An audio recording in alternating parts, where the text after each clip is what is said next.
I was recently on with Hannity to discuss the hostage deal with Hamas and the larger implications of Israel's strategy in the Middle East. Take a look.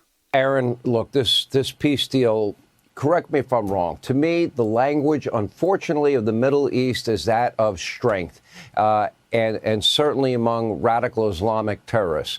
And I do not believe there's any chance in hell this deal could have been reached today, but for Donald Trump saying, you better release these hostages. It better happen before I get in office, or all hell will break loose in the entire region. I believe that was the money shot in this particular equation. I agree with you 100%, Sean. And while President Trump doesn't speak Hebrew or Arabic, he certainly speaks the language of the Middle East. He understands the signaling of the neighborhood, which is that strength. And I think that's why Hamas scrambled to get this deal done. I think that this deal also is a very serious tactical opening to really begin to not only bring those hostages back, Sean, but to begin to pave the way to get those eyeballs back on Iran. That's the main threat here. We got some hostages back. We can ease on that a little bit. Don't forget, we've done a tremendous amount of damage to Hamas over the last 14 months. We've taken out stockpiles of weapons. Sean, we've assassinated every one of their leaders. We wrote the book on that in the last year. And we've taken out swaths of Hamas down to the remaining battalion or two. We've got the ceasefire ending with Hezbollah in the Lebanon in the next 10 days. That's going to be opening up again. We got Houthis that are sending missiles into Israel. Trump, I believe, had a good talk with Bibi. Everybody understands that Iran, it's time to start looking back at them.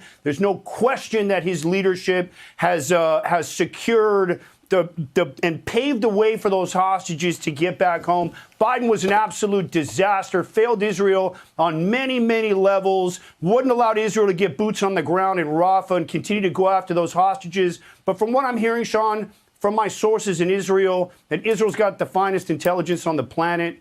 Yehia Sinwar's brother, Mohammed Sinwar, had ordered suicide bombers to surround these last groups of hostages. So any hostage rescue attempt from our units in Israel would have been an absolute suicide mission. So I think this was the right decision.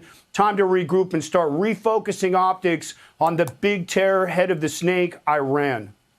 You know what?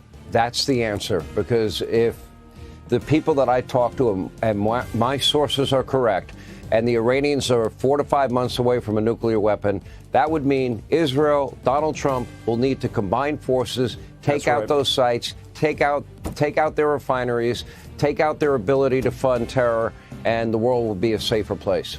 Anyway, we appreciate it. That was a clip from my recent appearance on Hannity on Fox News. And I broke down Israel's decision to negotiate with Hamas for the release of the hostages and Trump signaling to the Middle East, which no doubt helped push that deal through. But here's what you won't hear anywhere else. This deal wasn't just about saving lives. It was calculated and a much bigger move in a much larger chess game. And it's the chess game of counterterrorism. You see, Trump and Netanyahu both know the clock is ticking, and Iran is racing towards nuclear capability, maybe 4 or 5 months away. And their proxies, Hamas, Hezbollah, the Houthis, getting bolder by the day. And to take on Iran effectively, Israel's going to need to eliminate distractions and really consolidate its resources and make sure that those alliances are strong as oak with the United States. And that hostage deal was the first step in the process. Tonight, I'm going to break it all down, the details of the deal, why a rescue wasn't an option, and how this sets the stage for the ultimate confrontation with the most dangerous country in the Middle East, Iran.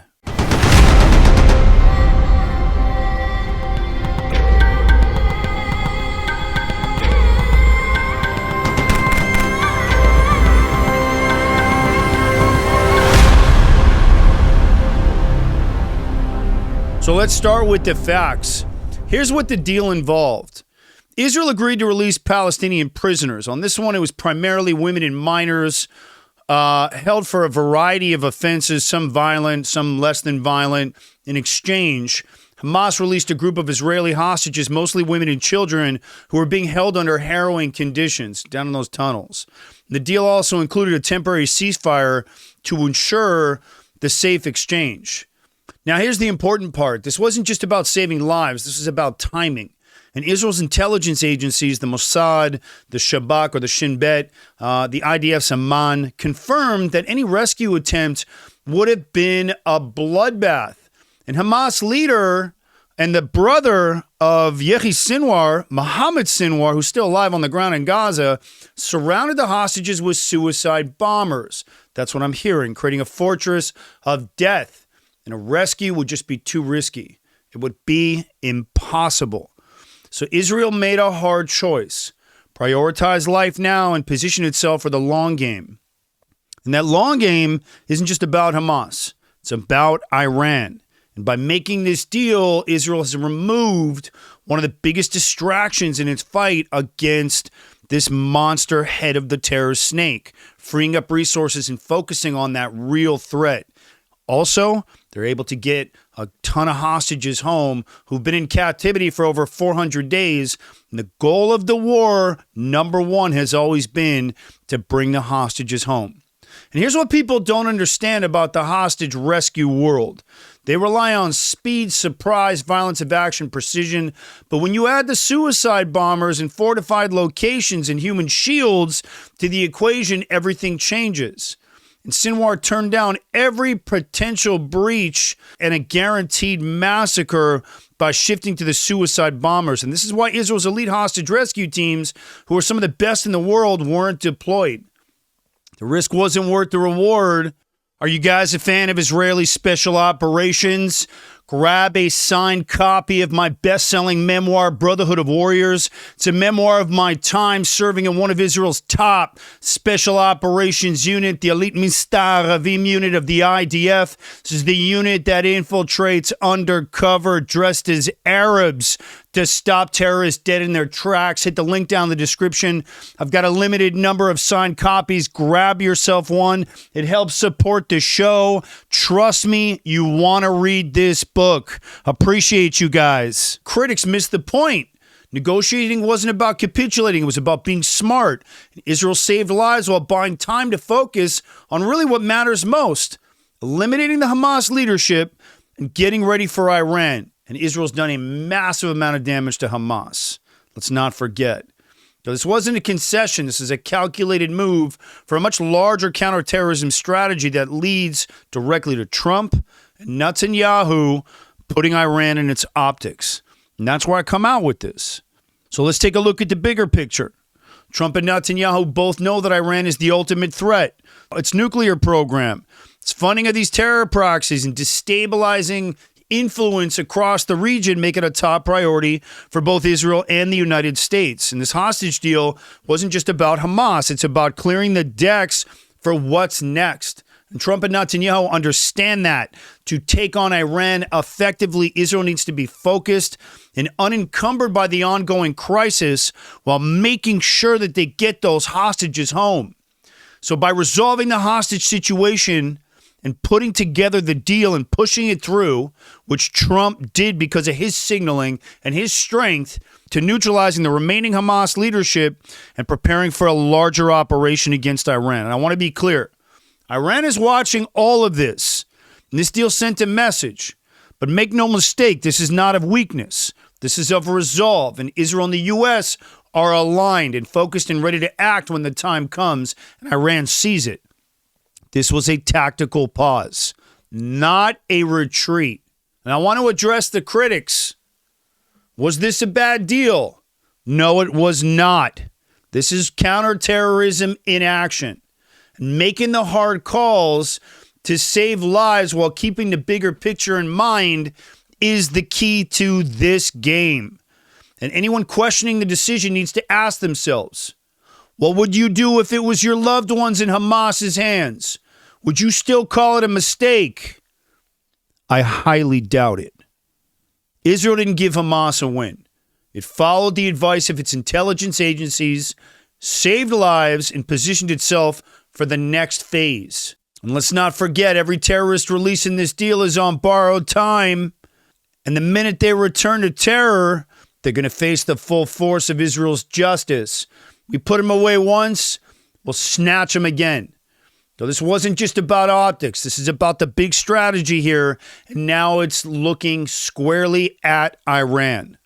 Now I want to throw some questions at you guys to answer down in the comments. The first one, does this deal encourage Hamas to take more hostages?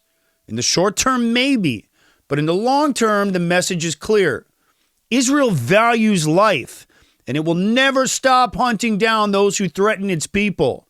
And this deal isn't a free pass. It's a tactical move, and every released terrorist knows they're on borrowed time. Question number 2 for you. Why release prisoners if they might return to terror? My answer, here's the truth. Saving lives in the moment outweighs potential risks, and Netanyahu knows that. He comes from Israel's Tier 1 hostage rescue unit. He's a master at hostage rescue. That's always been the goal. And every terrorist released in this deal is under surveillance, and history has proven that Israel doesn't forget. And if they return to the terror nonsense, they're going to be snatched up again, except this time it's going to be even worse. I want to remind you, have a look at Operation Wrath of God, launched right after the Munich massacre in 1972. Israel systematically hunted down and eliminated every terrorist involved. And that wasn't revenge. That was retribution, and that was action at its cleanest. And it was a message, and we've seen it play out again and again. Take the 2011 Gilad Shalit exchange. Over 1,000 prisoners were released to secure one soldier's freedom. Dozens of those prisoners returned to terror. What happened? Israel's intelligence tracked them down, and bye-bye. Some were arrested. Most of them were eliminated, and targeted operations. And Yahi Sinwar himself, Hamas's former leader who Israel just eliminated in Gaza, was released in the deal. And guess what? Now he's no longer alive. This is the unspoken truth of these deals. These are temporary. And terrorists who think they've escaped justice are fooling themselves, and the Hamas leaders know that, and so does Iran. Israel never forgets. And he never forgives any acts of terror. And every released prisoner knows that the moment they go back to hitting the terror streets, they're signing their own death warrant. And here's my final question for you guys. So what's next for Israel? The focus is now twofold, in my opinion. Tell me if you agree. Eliminating Hamas leadership and preparing for the larger confrontation with Iran. This deal was a pause, not a concession, and Israel's now cleared the decks and is getting ready for what's coming next, and so is the United States. This could be Netanyahu and Trump together, quietly bumping fists, getting ready to put the gas to Iran. So here's the bottom line. The hostage deal wasn't an end. It was a beginning, and it saved lives, cleared the decks, and set the stage for what's coming next. And Trump and Netanyahu, they're talking. They know what's up. They know the stakes. And they're aligning their efforts, in my opinion, to ensure that Iran's nuclear ambitions are stopped dead in their tracks. That's all I have for this one. I'm going to come back to it as the prisoners get close to being released. I want to thank you guys for watching this one. If you found the analysis valuable, do me a favor, like, share, and subscribe. And remember, this mission, this is you and I together. Let's keep fighting that garbage anti-Israel misinformation. And we're just getting started here. If you guys are a fan of the show, do me a favor. Help support the Aaron Cohen Show and join my Season 1 sponsorship team. Grab yourself a mini sponsorship package down at the link in the description. They start at $25. Helps keep the lights on in the studio. We're completely independently produced here. And join my Season 1 team and join the mission. Let's keep fighting together. Appreciate you guys. I want to thank you guys for watching this episode. I'm going to come back shortly. I'm Aaron Cohen. You're watching The Aaron Cohen Show, and I will see you guys soon.